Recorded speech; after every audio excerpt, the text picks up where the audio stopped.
Hello students.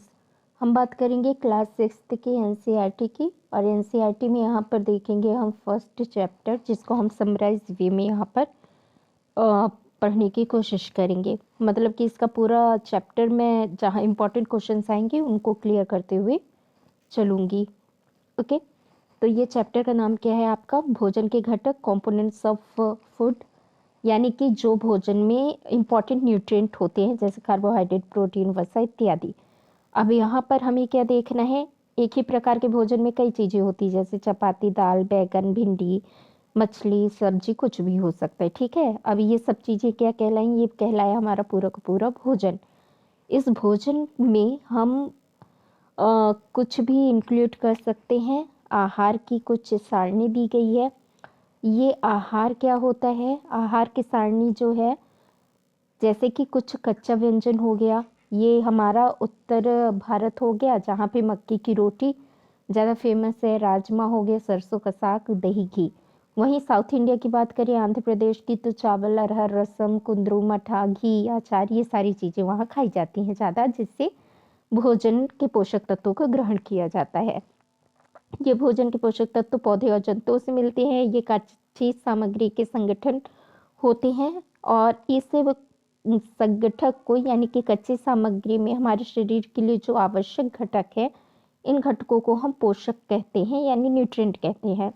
Nutrient मतलब carbohydrate, protein, वसा, vitamin, खनिज, लवण। ओके, इन सभी चीज़ों की हमारे शरीर को आवश्यकता होती है। इसके अतिरिक्त रुक्षांश और जल भी आवश्यक चीज़ें हैं। ये सभी खाद्य पदार्थों में पोषक तत्व होते हैं। अब किसमें अधिक पोषक तत्व उपस्थित है? थोड़ा बहुत तो सभी का कंपोनेंट होगा, तो उसके लिए परीक्षण किया जाता है। यहाँ से ये इंपॉर्टेंट है कि किस चीज़ के परीक्षण के लिए क्या उपयोग में लाते हैं। ये क्वेश्चन जरूर एग्जाम में आ सकता है, तो याद रखिएगा। इससे टेस्टिंग के लिए हमें एक तो आयोडीन चाहिए, कॉपर सल्फेट और कास्टिक सोडा चाहिए, और इसके अलावा कुछ टेस्ट ट्यूब और ड्रॉपर की आवश्यकता होगी, जिससे कि हम टेस्टिंग कर सकेंगे कि कौन से खाने में कौन सा न्यूट्रिएंट यानी कि पोषक तत्व उपस्थित है। जैसे कि किसमें कार्बोहाइड्रेट है, ये हमें देखना हो, तो हम उसको टेस्ट यहाँ पे कैसे लगाएंगे। ओके, अब यहाँ हमें आयोडीन का सॉल्यूशन बनाने के लिए आधी परख नली में कुछ ड्रॉप्स हम टिंचर आयोडीन की डाल देंगे, तो हमें आयोडीन का सॉल्यूशन मिल जाएगा।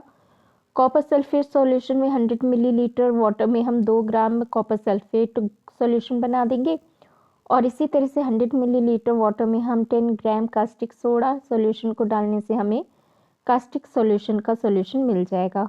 ओके, अब एक्टिविटी सेकंड देखते हैं, जिसमें हमें मंड, मंड का मतलब होता है स्टार्च। तो स्टार्च की टेस्टिंग कैसे कहते हैं? स्टार्च की टेस्टिंग के लिए जो लिक्विड सॉल्यूशन है हमारे पास आयोडीन का, उसकी 2 से 3 ड्रॉप डाल देंगे उस कच्ची सामग्री में, यानी खाद्य पदार्थ में। अब क्वेश्चन यहीं से आएगा, यदि उसका रंग नीला यानी ब्लैश या फिर ब्लैक हो गया है, तो यहाँ क्या होगा? स्टार्च होगा। तो टेस्ट खत्म। कोई भी चीज़ हमने खाने की उठाई, उसमें हमने आयोडीन का सॉल्यूशन डाला। आयोडीन का सॉल्यूशन डालने से यदि हमें ब्लू या फिर ब्लैक कलर मिल गया, तो इसका मतलब वहाँ पे स्टार्च था। ओके, ये हो गया एक एक्टिविटी। अब इसी तरह से यदि हम प्रोटीन की सॉल्यूशन की बात करें, तो प्रोटीन सॉल्यूशन के लिए हम क्या देख सकते हैं? यहाँ पर हम प्रोटीन टेस्टिंग के लिए भी कुछ खाद्य पदार्थ लेंगे, और यहाँ पर पेस्ट बना लेंगे किस चीज़ का? कॉपर सल्फेट सॉल्यूशन का। ओके, और कॉपर सल्फेट सॉल्यूशन के साथ ही कॉस्टिक सोडा का। ये बस नाम याद रखना है, कॉपर सल्फेट और कास्टिक सोडा। अब इसको हम टेस्ट ट्यूब की हेल्प से जब उसमें उस खाद्य पदार्थ में डालेंगे, तो वहाँ पर यदि पर्पल कलर हो जाए, तो इसका मतलब प्रोटीन है। पी से पर्पल, पी से protein. Okay, purple colour protein के लिए। इसी तरह से जब हम फैट का सॉल्यूशन लेंगे, तो वसा के सॉल्यूशन के लिए हम क्या जानते हैं? हमें पता है कि वसा जो होता है वो तेलीय होगा, यानी कि ऑयली होगा। तो उसके टुकड़े को हम किसी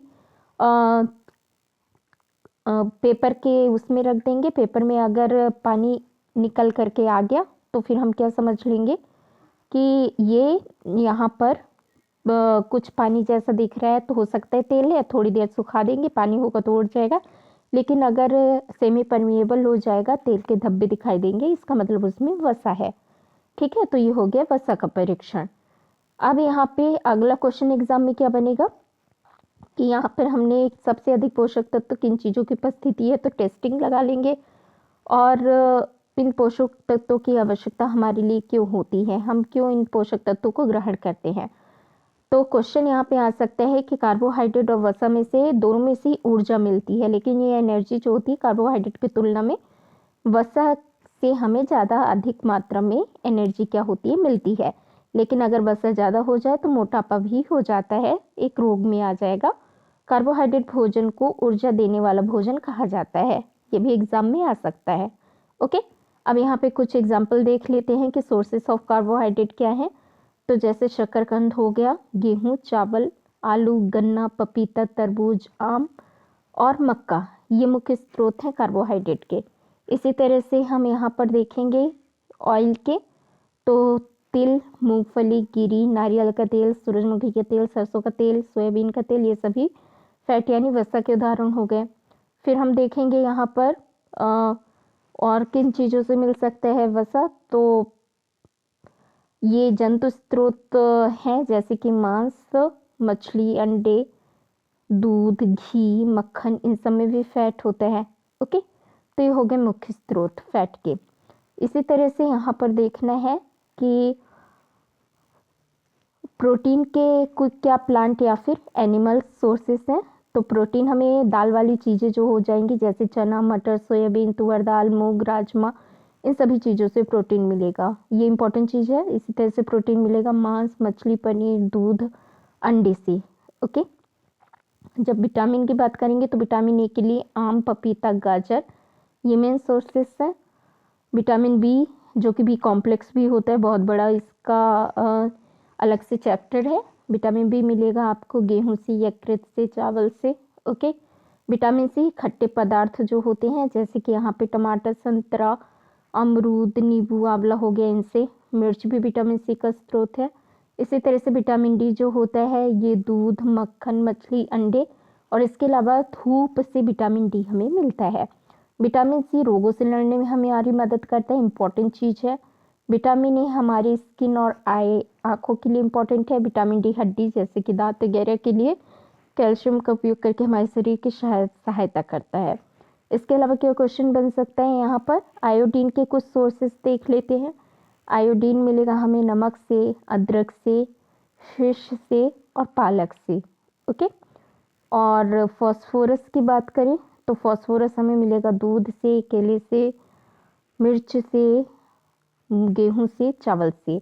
आयरन की बात करें, जिसकी कमी से एनीमिया रोग हो जाता है, तो हरी सब्जियां जैसे पालक इत्यादि से, लौकी हो गया, सेब हो गया, ये सभी इसके स्रोत है।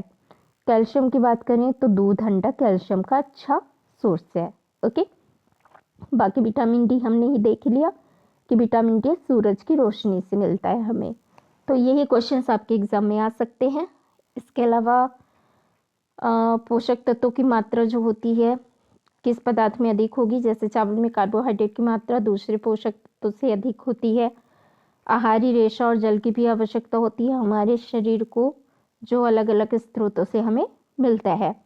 और जो जल होता है भोजन में पोषक तत्वों को अवशोषित करने में हमारी शरीर की सहायता करता है। अवशिष्ट यानी कि जो वेस्ट मटेरियल होता है वो यूरिन और पसीने से शरीर से बाहर निकल जाते हैं। इसी तरह से जल हमें जैसे दूध, चाय इत्यादि के स्रोत के रूप में भी हमारे शरीर में ग्रहण किया जाता है। ओके, अलग अलग एज ग्रुप में अलग अलग कैपेसिटी होती है न्यूट्रिएंट टेक करने की। यहाँ पर अगला क्वेश्चन जो आ सकता है वो है कि कई पोषक तत्वों के लिए दाल, मूंगफली, सोया, अंकुरित बीज, फर्मेंटेड फूड, ये सभी इंपॉर्टेंट है। संतुलित भोजन का मतलब होता है सभी पोषक तत्वों की समान मात्रा उपस्थित हो, ज़्यादा या कम नहीं हो। ओके, अब यहाँ पर हमें ये क्वेश्चन आ सकता है कि अगर हम फल या सब्जी को धो करके खाते हैं तो महत्वपूर्ण विटामिन और खनिज लवण जो होते हैं वो लगभग बहुत कुछ जो होते हैं वो नष्ट हो जाते हैं। क्लियर? पकाने से भोजन का स्वाद बढ़ता है, आसानी होती है, लेकिन कई पोषक तत्वों की हानि भी हो जाती है। विटामिन सी से गर्मी पकाने में विटामिन सी आसानी से क्या होता है, खत्म होता है। वसा युक्त खाना सर्वोत्तम भोजन है। वसा युक्त से अधिक ऊर्जा होगी, लेकिन ये जो तली भुनी चीजें होती हैं वसा युक्त खाया जाता है, इससे मोटापा जैसा रोग भी होता है। क्लियर। अब इसके अलावा हमारा ये है कि यदि विटामिन की कमी या फिर किसी भी पोषक तत्व की कमी हो तो कई तरह के रोग भी हो जाते हैं। इन रोगों और विकृतियों को इस चार्ट से देख सकते हैं। जैसे विटामिन ए की कमी से दृष्टिहीनता हो सकती है, विटामिन ए की B1 की कमी से बेरी रोग हो सकता है, विटामिन सी की कमी से स्कर्वी रोग हो सकता है, विटामिन डी की कमी से रिकेट्स, कैल्शियम की कमी से हड्डियों का कमजोर होना, आयोडीन की कमी से घेघा रोग, लोहे की कमी से एनीमिया। ओके, ये मार्क याद रखिएगा, पूछ सकता है किस चीज का है, तो ये है फोर्टिफाइड यानी पोषक तत्वों से भरपूर्ण, जिसको की जारी किया है FSSAI के मानक के अनुसार, ये उसका लोगो है। ओके, जो कि खाद्य पदार्थों के मानकों का प्रमाणीकरण करते हैं। तो इस तरह से ये हमारे एग्जाम से रिलेटेड मेन चैप्टर था, जो कि NCERT 6th क्लास का फर्स्ट चैप्टर था। होप सो इजली आपको समझ में आया होगा कि किस तरह के क्वेश्चन पूछे जाते हैं। Thank you.